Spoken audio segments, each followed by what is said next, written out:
There's no biblical record of what Jesus and his disciples did on Wednesday of Holy Week. It's assumed he may have stayed in Bethany to rest, surrounded by friends who loved him and believed in him. Several days earlier, following the raising of Lazarus from the dead, Jesus attended a dinner in Bethany that was apparently held in his honor. It was served in the home of Simon, identified as a leper, whom Jesus must have previously cleansed.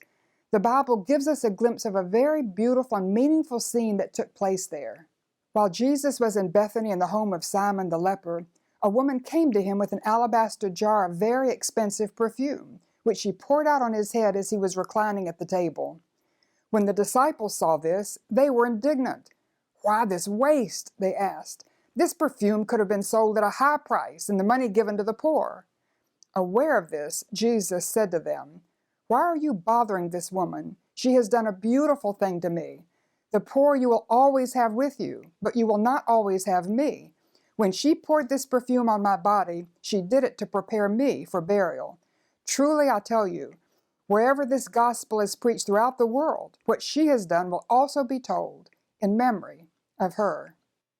Then one of the 12, the one called Judas Iscariot, went to the chief priests and asked, "What are you willing to give me if I deliver him over to you?" So they counted out for him 30 pieces of silver. From then on, Judas watched for an opportunity to hand him over. While we don't know for sure what Jesus did on Wednesday, the Bible does tell us what his enemies were up to. Although they thought they were operating in total secrecy, Jesus was fully aware of their evil plotting. When Jesus had finished saying all these things, he said to his disciples, "As you know, the Passover is 2 days away, and the Son of Man will be handed over to be crucified." Then the chief priests and the elders of the people assembled in the palace of the high priest, whose name was Caiaphas, and they schemed to arrest Jesus secretly and kill him. But not during the festival, they said, or there may be a riot among the people. Today, on Wednesday, take time to rest.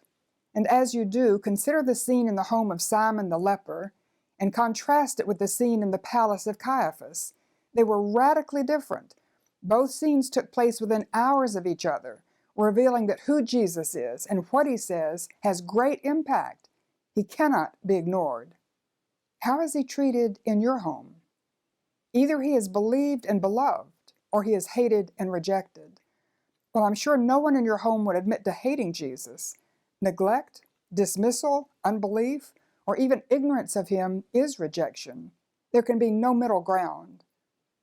Tomorrow, Thursday, we will continue to see this contrast.